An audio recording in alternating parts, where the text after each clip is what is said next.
Hello, everyone. We are so excited to be here. Welcome to the Facebook launch of Timeless Western Anthology, A Wyoming Summer. Yay! We are so excited to have the authors of this collection with us here today. We've got Carla Kelly and Christine Sterling and Heather B. Moore. So hello, ladies. Thank you for joining us today. Good evening. Hello. It's later where you are. It is. Right? Yes, it is. I could definitely say evening and mean it. It's kind of early, evening for us here in mountain time. So we want to just get going with our launch and the questions and comments from our viewers. But I just wanted to quickly tell you about the giveaway that we're going to have. So we will have 3 winners, and it will be winner's choice of a book from each author. So I will be picking the winner from the comments. So make sure you leave your questions and comments for our authors. We may not get to all of them. We're going to try to be about 20 or so minutes for our launch today. So we probably won't get through all of your questions, but hopefully the authors can peek at this broadcast later and maybe answer some of your questions. So we're just going to start real quick by having the authors introduce themselves and tell us what inspired their stories for this anthology. So we'll just start in the order of the book. So we'll do Carla, Christine, okay. And then Carla's first, sorry, okay, and then Heather will be last for us, and then we'll start answering questions. So go ahead, Carla. Well, the reason I wrote this was I spent a lot of time in Yellowstone Park, and I like the history of it. I wrote a book earlier that sat there at Fort Yellowstone. And I had the research, and I like that Old Faithful Inn. And the way it was built, they say it was built in the winter, but a little research showed me they started a little bit sooner, because you can't start a project in Yellowstone Park in the winter. Mm-hmm. So that kind of got me going. And what do I want to take it from there? Well, it's got to be a romance. And we got soldiers, yes, but we have people working on the building, and so that's what kind of interested me. I'm more interested in ordinary people, so that's what I got. That's awesome. Tell us a little bit about yourself. How long have you've been writing books? Probably, maybe too long that you don't want to say. No. It's not too long, but hey, I'm a little older than all the rest of you. And I think my first novel came out in 1983. Were you even born then? Let's see. Oh, definitely. Okay. And novels. I think I'm up to. I'm nearly nowhere closest to Heather. I'm about 46, and I quit counting the short stories because there are a lot of those. And I started out in Regency with Signet in New York, and finally wrote an LDS theme novel about 20 books in, and so I do that now and then too. Awesome. But yeah, I like writing about the West because I live in the West. And I worked in the West. What you know, right? That's perfect. So. Awesome, thank you, Carla. Christine. Yeah. And this is Christine's debut with Timeless, so welcome. Thank you. Yes. I am so excited to be here, and I'm so excited to be in the company of these amazing authors. It's such a blessing.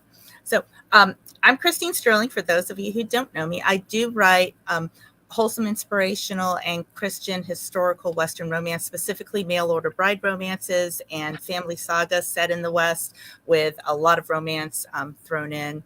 I have right now about 85 books out, and you can find me on Amazon. And what inspired my story was actually inspired by a real woman, and it was the first mayor of Wyoming, of a town in Wyoming, of the town Dayton, Wyoming. So she actually became the mayor in 1912, which was the perfect timeline for our stories.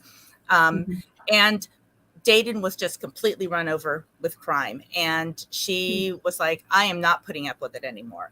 The mayor of the town was corrupt. The sheriff was corrupt. There were bordellos, there were saloons, there was just all of this stuff. And she's like, as a God-fearing woman, I am not putting up with this anymore. And she said, I'm going to put my name on the ballot. And the mayor was like, yeah, you go ahead and do that and we'll see what happens. And she ended up winning, and nobody could believe that she won. And I was like, what a fabulous story, and what a fabulous woman. And that's where my story was inspired from. Oh, that's awesome. Thank you. Heather. I'm Heather B. Moore, the B, because there's another Heather Moore author. I actually started writing biblical fiction under H.B. Moore many years ago. About 20 years ago is when I first started writing and publishing. And so lately I do just a lot of historical fiction, either general historical fiction, or I have a World War II book coming out soon. And I also love to write like different types of romances. So, and I love Western. As a young teenager, probably 11, 12, 13 years old, I was reading every Louis L'Amour book I could get my hands on. So it was really fun when Carla kind of switched into the more Western side of things, to start picking up her books as well. And I don't know. So this story was inspired. May I Kiss a Bride is a little bit more of a lighthearted story than I usually write. It starts out, well, the main character, she's from San Francisco in 1905. I've actually written 2 other historical novels set during the early 1900s in San Francisco. So I think just that kind of just morphed into that's where she was from. And I wanted a sheriff in the story, and I just wanted a small town, and just to have like I just wanted to see it like every small town person has like their own quirky personality, just to make it kind of pop off the page, I guess. But I wanted Viola to be an upper society miss, to be kind of thrown into a really small town setting, but I didn't want her to be like a prima donna about it, where she was like, ooh, a mouse, or, my skin is too dry. I just wanted her just to be super headstrong and just ready to go for it, even though she had a lot of issues to deal with in her family and her home and between her and her parents. So she has her conflicts, but it wasn't being a silly society miss in a Western town or a small Western town. Awesome. Well, all those characters just sound fabulous. I have a post scheduled for Friday, and I'm almost done. So I'm just really excited to finish and get my personal review up as well. So we have some comments of people saying that Catherine mentioned she met Carla a few years ago at a book club in Idaho Falls. So that's really fun. And they're mentioning they're excited to read your story, Christine, and Mel Order Bride's stories are Amy Smith's favorite. And yes, Louis L'Amour, like I have memories of being my grandpa's bookshelf and all those Louis L'Amour Westerns. He was a huge fan. So it's fun. I want to go back and read them. It's been so long. Yeah. Read a couple of them. So yeah, my grandpa's passed, but obviously there's libraries, but it would be fun to, he loved those. So that's a fun memory of mine. We have, to remember, we have giveaways for today. It's winner's choice of a book of from one of our authors. Sorry, I got a little tongue tied. And so make sure that you've got your questions and comments coming in, and that's where I will be picking the winners from. So let's continue a little bit with this. And so I know that we've mentioned your stories that you wrote. So is there anything else that you've got coming in the pipeline after you've got this release coming? Do you have some other releases coming? Heather mentioned she's got a release in the fall, a World War II book coming out. And Carla, what about you? Are you working on anything right now? Oh, always. Good. I just did a final edit on the 4th Unlikely Master Genius book, the St. Brendan series, set in during the Napoleonic Wars with the Royal Navy, typically. And that'll be out. I wasn't going to write 4. I was through with 3. It wrapped it up real great, but my readers kept saying, "Hey, we need some more." So that'll be out actually in the spring. Now coming out this fall is a sequel to the Libby's London Merchant. I wrote these earlier for Signet, and we finally got all the rights back to those. The publisher of mine in Seattle, and so the sequel will be out. The Libby's London Merchant's out now, and so it's a reprint, yeah. But hey, it's fun to see them out because they hadn't been available as an actual book form for a few years. So that'll be out in October, I think, and then this next St. Brendan series will be out probably in February. Mm-hmm. And then I just signed another contract with Harlequin, so I'm doing another what they call my Channel Fleet series. So I'm back on the ships in the Royal Navy. That's wonderful. Those are wonderful. Christine, what about you? Well, I'm going back to visit my town where I just love. It's a little town called Flat River that I made up along in Nebraska along the Grand Platte, which means literally flat water. And so I've created a family in a small town there, and I have got 6 books that are coming out between now and the end of the year. And so that we'll be revisiting the town, and everybody has been asking about what's been going on with the Hartmans, which is the rival family in town. So we're now going to explore that family and get those stories done. So excited about that. I've got some books that are happening and you have to remember, I write novellas, so all of my books are around 35,000. They are not these absolutely wonderful books that are 80 or 100,000 or longer. So that's why I can whip through them really quickly. I'm going to say 6 books by the end of the year. Yeah. So, and I've also got a couple of multi-author projects where I work with other authors in a shared world that are going to be publishing after the first of the year. And I have another book in my Letter Wife series, which is coming out. So really between now and the end of the year, I've got about 2 books a month that are still coming out in the various worlds within Flat River. And then these other multi-author projects. So I've got a pretty busy schedule. Yes, that's wonderful. Good for you. Yeah. Heather. This year is very slow compared to that. So I had a book that I've actually had 3 books come out. So this is actually my 4th release this year, but one of the releases was a young adult version of another book. So the writing wasn't quite as intensive as the original book. And then one was a book that was on free promo all last year. So then I released it on a regular release. And then next year, the only one I have slated, surprisingly, next year is a biblical novel on Rebecca and Isaac. And the book I'm writing right now is on a female aviator, a WASP aviator from World War II. Ooh. And so that one I'm turning in by September to my publisher, and it'll probably come out a year from September, so 2024. So as far as my writing, I don't know what I'll be writing next month because I haven't decided, but it'll be something.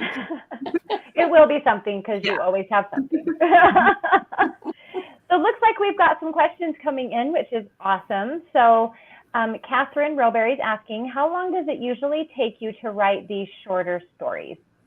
Carla, if you want to go first. Well, it's like the old iceberg. There's a tremendous amount of research before you even start writing.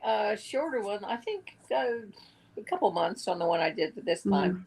But the research, I've been doing it for years. So I have already had my books generally on the shelf. And of course, this meant a couple trips into Yellowstone Park because, I got to see the Old Faithful Inn. Well, of Someone course. has to do it, and I did it.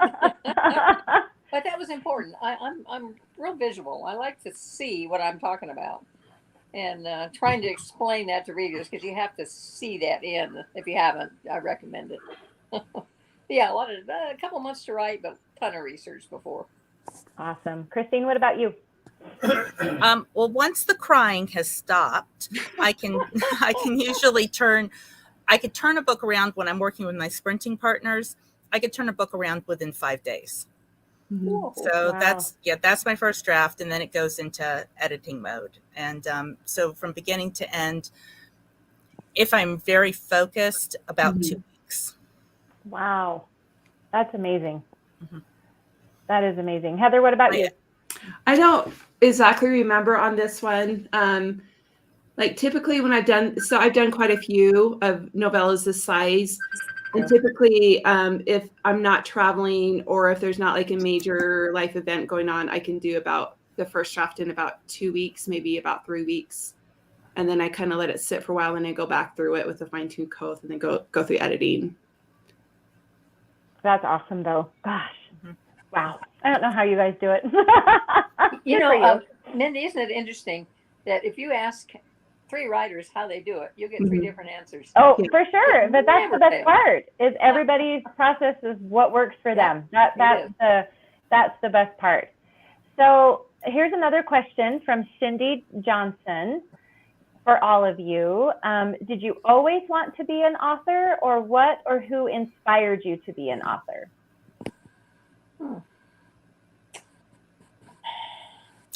I can answer that. Yeah, anybody can go first. I won't pick on anybody. If you want to think about it for a second too.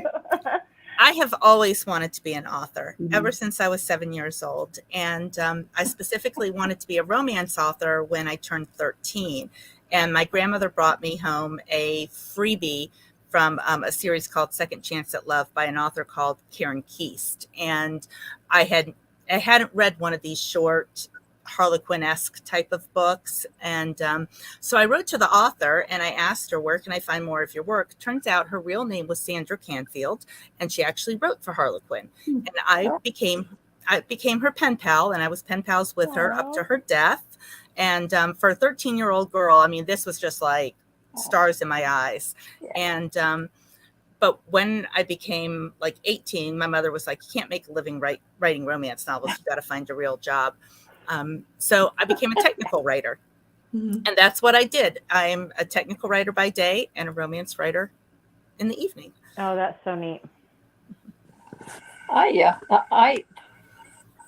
fell into the clutches of a fierce journalism teacher in high school, and so my early writing was journalism, and but I started writing some short stories. We moved to Wyoming. We were living pretty close to Fort Laramie, and I started working there as a ranger at Fort Laramie National Historic Site. And that was when I started writing, because visitors wanted to know what life was like for the women and children at a place like Fort Laramie. So I started writing short stories about that, and they sold well. So I thought, well, hey, let's keep going. So it's just like, so I kind of stumbled into it. If I were to most of my jobs have been writing related. I worked in a hospital and a hospice, but it was always the writing part was my angle. So I just moved into. I kind of stumble into stuff, including writing fiction.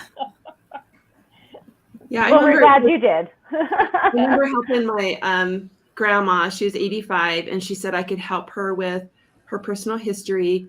And so I go to her house about once a week and ask her questions and write things down. And she used to, we used to always trade books, and she'd give me books. And if it was Victoria Holt, she would rip off the cover, even though, because they always had this very affectionate embrace, even though they were fully clothed, but she didn't like those covers. And she would also give me her Good Housekeeping magazines and Red Book, and they would have those little novelettes in there. And as I was like helping her write her story, I kept having this idea about maybe a short story. I thought, well, maybe I should, write a short story kind of based on her life, but different, more fiction, and I'll submit it to the magazine. And so I did, and of course it was rejected. And then I had another story idea, so I wrote that one. And I was 30. I had I had loved reading my whole life, but I had never thought I'd be a writer. And so I just thought this would be kind of fun. My grandma would think it was neat, and it turned into a full book, and I really didn't know how to submit or where to submit it. Of course, it's not published today, but it just got me on that path of writing and finding that it was actually a passion for me. That's really awesome. I mean, I've heard you tell that a lot. I love hearing it every time because it's inspiring. So one last question, and I think we'll wrap things up. But we've got Geneva. I'm probably saying that wrong. Sorry, Norton. Oh, Geneva. Geneva, thank you. I don't know why I struggled with that so much, but we're live. Crazy things happen when you're live. Are any of you publishing any Christmas or holiday themed type books this year? Or next year if you're not. I will be. I've got I've got The Gambler's Bride, which is coming out in my Flat River Matchmaker series, and that will be published. We're looking at, you know what, I was looking at my publishing schedule, and my online business manager, Amber, actually gave me the publishing date yesterday, and it went right out of my mind. She's like, it's got to be done. Again, we're live. That's right. I know. It's like, it's got to be done by September so we can get the audiobook done. And so I think that's publishing in November. And she'll correct me later on if I'm wrong. So awesome. Yeah, I'm not like no new Christmas stuff this year. So that's okay. Sorry, we know you're busy. Oh, let's see. The Gambler's Bride is being published by Bar 26 in November. So that was from Amber Marie. Yep. There you go. She's online. So there you go. She's keeping me in chat. She's watching. Awesome. Well, that's perfect. Well, ladies, thank you so much for joining us today. We are so happy that we got to meet you, Christine, and we haven't seen you in an anthology in a little bit, Carla, so it was fun to chat with you as well. And we're so excited for this book, and it actually released last week. We had some out-of-towners. Me and Heather and I were out of town last week, so we're very happy that you joined us today. And again, authors, if you have time, after we close out, if you want to look and answer some of the questions and comments from our viewers, that would be great. But again, you are welcome. If you're not watching this live, you are welcome to comment and leave some questions for the authors, and that's how you will be entered in the giveaway for this launch. So thanks again for being here. You all have a great night. thanks everyone. Thank you. It's a pleasure. Thank you.